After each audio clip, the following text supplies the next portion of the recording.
Je ne vous cacherai pas, mes sœurs, que je me mets un peu dans l'attitude du prophète Habacuc qui dit au Seigneur, mais combien de temps allons-nous encore t'appeler sans que tu nous entendes? Vous ne trouvez pas que ce cri nous rejoint vraiment très fort? N'est-ce pas aussi notre attitude? Combien de fois ne disons-nous pas au Seigneur, mais regarde, le nombre de fois qu'on t'a demandé ceci, le nombre de fois qu'on t'a demandé cela, et toi tu es sourd, et nous sommes toujours là. Malgré que tu sois sourd à nos demandes, nous sommes toujours là, dans la fidélité avec toi. Ne pourrais-tu pas, Seigneur, nous faire comprendre pourquoi la situation, elle est comme ça et que tu ne nous réponds pas? Et puis le prophète sent la réponse en lui du Seigneur. Il sent la réponse en lui. Et il dit, le Seigneur me répondit, mais mets un peu la vision que tu as par écrit.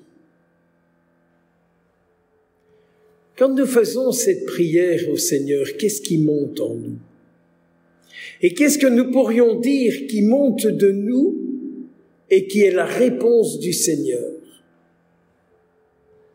Qu'est-ce qui monte de moi pour lequel je peux dire, ça c'est la réponse du Seigneur? Et c'est là où la prière continue est importante. Notre prière ne s'arrête pas avec la sortie de la chapelle ou avec l'arrêt de la prière communautaire. La prière continue. Et donc vous verrez, priez, insistez, et à l'intérieur de vous, vous sentirez une réponse. Peut-être une réponse qui ne vous plaît pas. La seule chose qu'il faut faire, c'est vérifier qu'elle vient bien de lui et que notre réponse ne vient pas de notre péché ou que sais-je encore. Puis, pour arriver à vérifier la réponse, si elle vient de Dieu, il me semble que saint Paul, dans sa deuxième lettre à Timothée, nous donne quelques éléments de réponse. Son disciple Timothée semble un peu perdu comme nous. Il semble un peu perdu et il ne sait plus ce qu'il faut dire, il ne sait plus ce qu'il faut demander, il ne sait plus quoi. Et saint Paul lui dit, mais écoute, ressaisis-toi. Souviens-toi qu'un jour, je t'ai imposé les mains et que par l'imposition de mes mains, l'Esprit Saint a pris possession de ton être. Mes sœurs, n'est-ce pas là une occasion pour nous de refaire vivre ce fameux sacrement de confirmation qu'un jour nous avons reçu? Et que l'Esprit Saint reprenne possession de tout notre être, de nos pensées, de nos paroles, de nos actions, de nos prières. N'est-ce pas un peu là le problème? Nous crions vers le Seigneur et nous ne donnons pas la réponse que son esprit suscite en nous. Car l'esprit du Seigneur suscite en nous une réponse qui vient de lui et qui nous pousse dans une relation de confiance. Il lui dira aussi par la même occasion, mais prends ta part de souffrance pour l'annonce de l'Évangile. Ça aussi, c'est une difficulté qui nous habite. Accepter qu'il y a là une part de souffrance qui est liée à notre suite du Christ.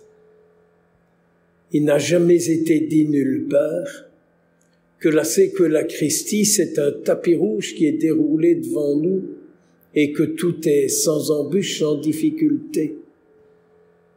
Jésus, à travers sa vie, nous montre qu'il y a des obstacles à franchir. Il nous montre combien la solidité de la foi nous permet de traverser tous les obstacles et tous les travers que nous rencontrons.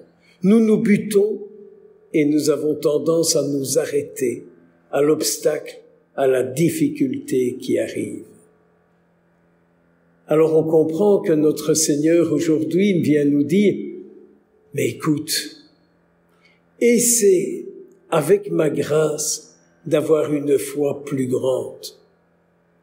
Et si ta foi grandit, tu comprendras que les obstacles, ils ne viennent pas de moi, mais qu'ils viennent de tous ceux, toutes celles qui t'empêchent d'être pleinement à moi. » Les obstacles d'une vie sont liés à des situations, à des personnes, à tout ce que vous voulez, qui nous empêchent d'être pleinement au Seigneur.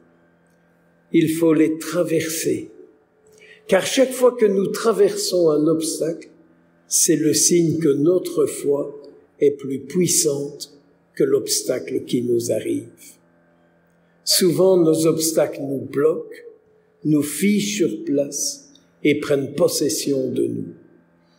Lorsque nous parvenons à les traverser, cela est le signe de la grandeur de notre foi et de notre communion avec le Seigneur.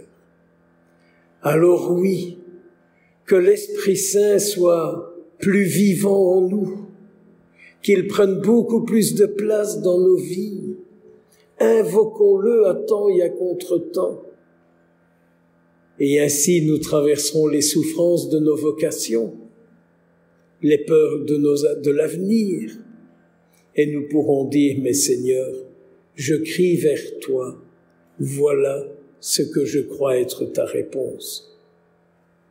Au plus profond de moi-même, viens confirmer que ce que je crois être la réponse, elle vient vraiment de toi.